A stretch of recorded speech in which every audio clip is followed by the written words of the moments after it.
Are you feeding the squatter? Do you know, we all have the most amazing piece of kit at our disposal. It's with us all the time, it's capable of running complex software, handling masses of information, and operates 24/7. It's the ultimate supercomputer. Yeah, I'm talking about your brain. I meet people all the time who are frantically chasing success, many of whom have not actually stopped long enough to define what success really means to them. Even though these people know how to do the things they perceive will make them successful, few of them actually get round to doing those things. The brutal reality is that only the minority of people are ever really going to find the success that they are looking for. The majority will settle for what they know, what they believe that they can do, and I think that this is down to the relationship that you have with your brain.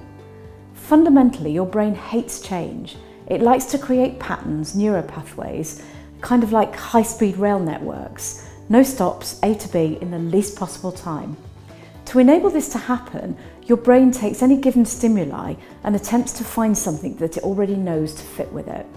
In effect, it does a search and find on all the files in its memory, and it throws up the closest results. And most of the time this is perfectly good and an uber efficient way of dealing with the massive amount of data that's inputted every single second. Where it goes wrong is when the info's been slightly misfiled in the first place. You can attach an emotional response or even a whole story to a specific stimuli, and then you create a behavioural response to that stimuli, which may or may not serve you. It may not even be true. I often talk about this as a squatter in your brain. Your self-talk feeding your memory bank, often with misfiled information. And the trouble is, it can be very easy to focus on your self-talk. It's active, it's quite literally in your head, and for many people it's consistent. The challenge is that energy is directed to whatever we're focused on, and that's great if we're focused on what we want or what we're aiming to achieve. But because your brain's primary job is to keep you safe or keep you alive, then most often your default focus is on what you don't want, what you fear, and what your limitations are. And guess what? That is exactly where your energy goes, on just exactly what you don't want. Your self-talk, the squatter, feeds on this energy. It consumes it and it leaves you less able to do the stuff that matters to you. So ask yourself 2 questions. Firstly, what regularly occupies space in your mind? And secondly, is this where you really want to focus your energy? Kicking out the squatter takes a bit of upfront conscious effort, but it's well worth it.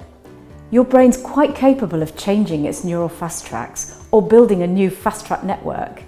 Essentially, anything that your brain repeats often enough, it will rapidly learn, it will rapidly adapt, it'll make sense of, and so unexpected circumstances become the new pattern. This is called neuroplasticity. When you're a child or an adolescent, when you're in a new place or a new role, when you're feeling out of your depth, this is almost a daily occurrence. But it becomes a familiar state and your brain starts to know how to adapt.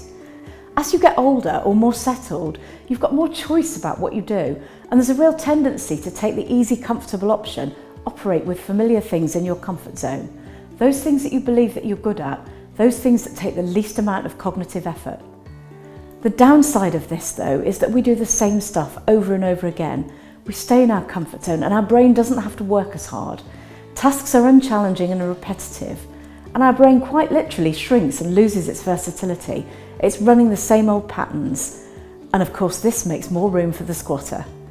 Historically, for most of human existence, that's just fine, but the world has changed since the Industrial Revolution, and the pace of change continues to increase almost day on day. When we look at the changes we notice from generation to generation, in health, in wealth, in what we could do, in what we do. By the 20th century, technology had made a significant difference to the speed of change. And now, in the 21st century, the digital revolution is changing the world day by day. In 2012, and every year since, we've had 4 exabytes of new info per year. That's 4 billion pieces of new information. More than in the 5,000 preceding years of humanity. Fast innovation has also changed the way that we socialise. We live in a much more info-cluttered and noisy environment, and we have to adapt, but we also have to protect ourselves from the complacency of our old patterns and old habits. New things, new skills don't always come easy. You know, they need practice, they need a bit of dedicated time committed to them. This is until they become familiar. In other words, until we've created new neural pathways for them. It's consistently challenging your brain with new things, with new environments, with new tasks that enables you to recreate that learning environment that your brain was used to when you were a child. And this is how you continue to expand your thinking. This is how you develop new knowledge, and this is how you hone your new skills. It's more than just new knowledge though.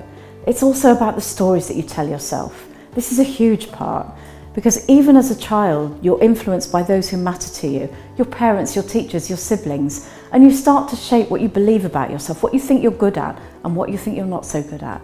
Most of us gravitate to areas where we do well, and we do more of those things, widening the gap between perceived and good and bad stuff. And this is because we're focused so much on developing the good.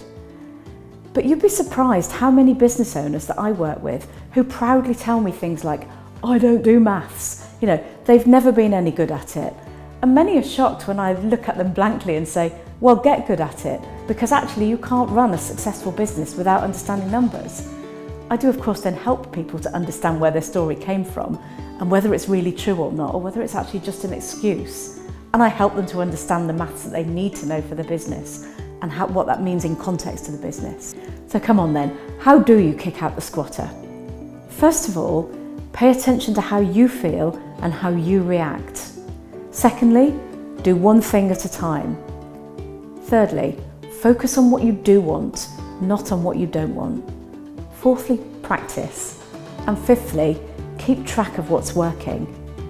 And finally, just know that an active challenge brain is much healthier, much more responsive, and much more likely to keep you sharp in your later years than one that's developed a set of habits and patterns and has stuck with them for years and years and years.